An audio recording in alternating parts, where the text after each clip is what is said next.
I recently read a book called Restless Souls by Alyssa Statman and Tate. So this is a personal account of Sharon Tate's life and death and the aftermath.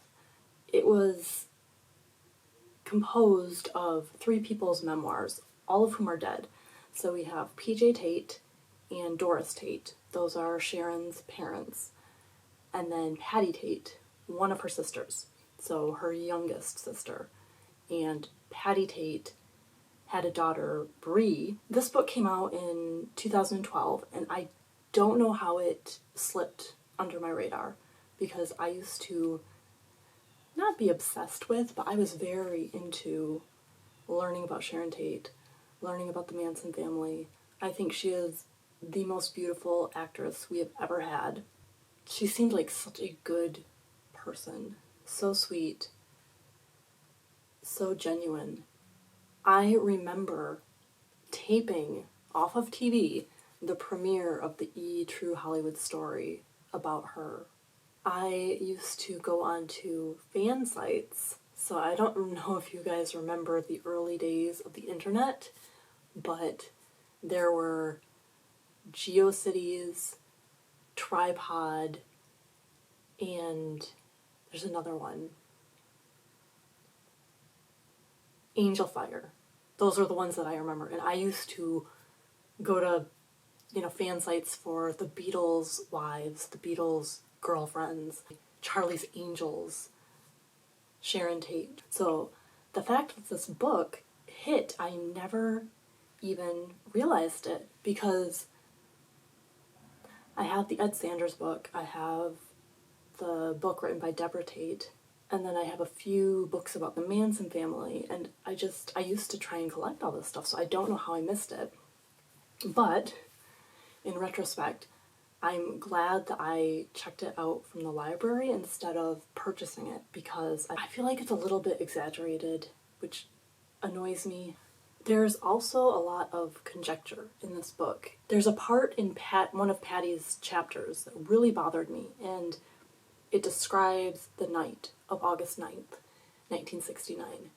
And there are things that I'm not sure if Patty was piecing things together, if she had read Helter Skelter, the Vincent Bugliosi book, and was imagining things.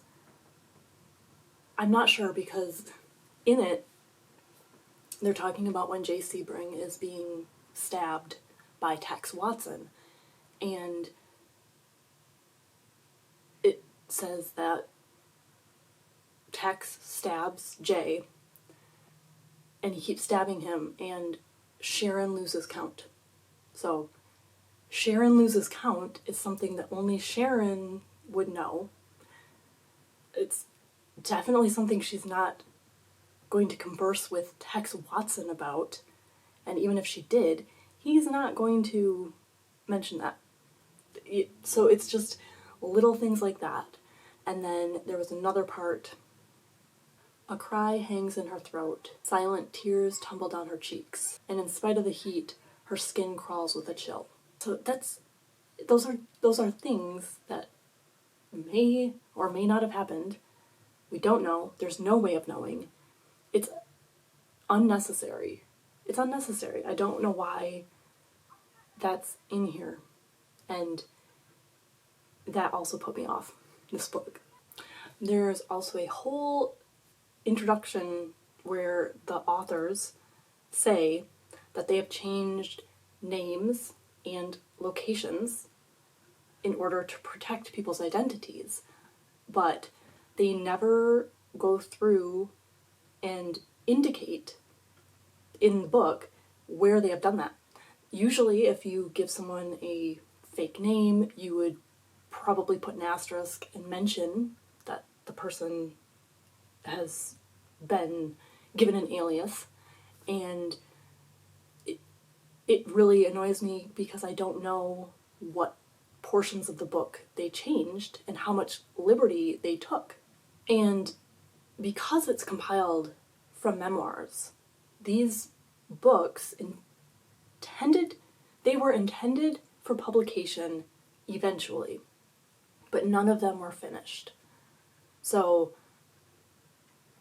we don't know where everyone was going with their story, their telling of it, their voice. You know, PJ Tate, the dad, he actually went to the crime scene when there was still a body that had not yet been taken out, and he was talking to the cops. He wrote it in a way that made him seem very aware that he was a character. Like, you know, the John Wayne type dad who's going to get some justice and who's not going to put up with any bullshit from the investigators. And he wants to know exactly what happened. And he just seems so brusque, so abrasive. And I don't know if that was his intention or if that's something that the authors decided to elaborate upon, give him more of a badass vibe. You know, I do sometimes have a problem when people have not given the green light for what they had written to be published.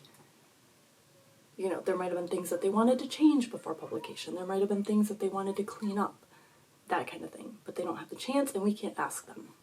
And then there's the fact that Deborah Tate was closer in age to Sharon. I think she was 15 or 16 when Sharon was killed. So she is the middle child. And she is mentioned so briefly in this. And I know she was there when Doris and Patty heard the news that Sharon had been murdered.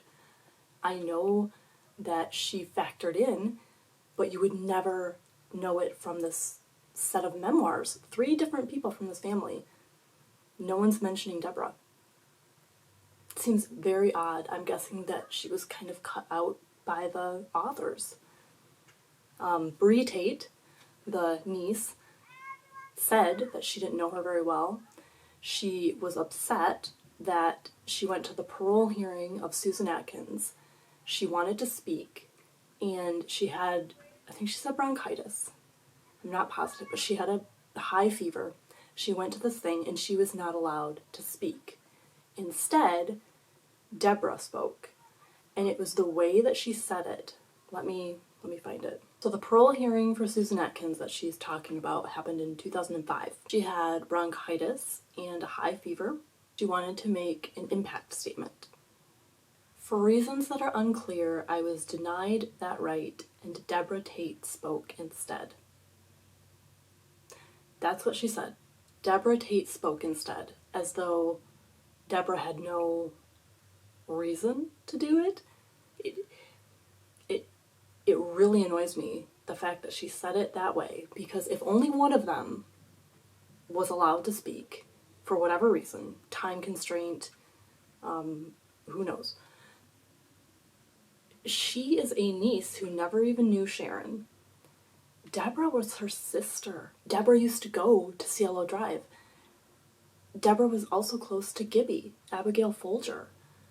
She has been so personally hurt by this that to question why she was given the chance to do the impact statement instead of Bree Tate is just, I don't know, it seems so selfish and petty to have written it that way. And being an author, she could have changed how she said that, but that's definitely not how I would have published the thing. I don't know, that really turned me off. So I did not realize that PJ Tate had, first off, he cleaned up the crime scene because the person who was renting to Sharon and Roman sent a huge bill, and PJ went and he cleaned up all the blood. He cleaned the blood on the front walkway. Like, it's just so heartbreaking because I didn't realize that. I also found out that PJ Tate had started his own investigation, which I would have been very interested if he had finished his memoir to know more about that. What dead ends he reached.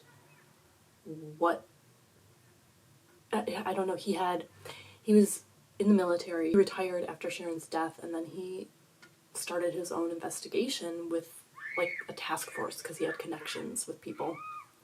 And I had known that Roman kind of walked around investigating friends, and that was something that I had heard about before, but I did not know that Sharon's dad had tried to investigate her murder. So I don't trust the motives of the authors. I don't like the way it flowed. It didn't really. I mean, it was very abrupt because it was 3 different people's accounts that weren't meant to be meshed together.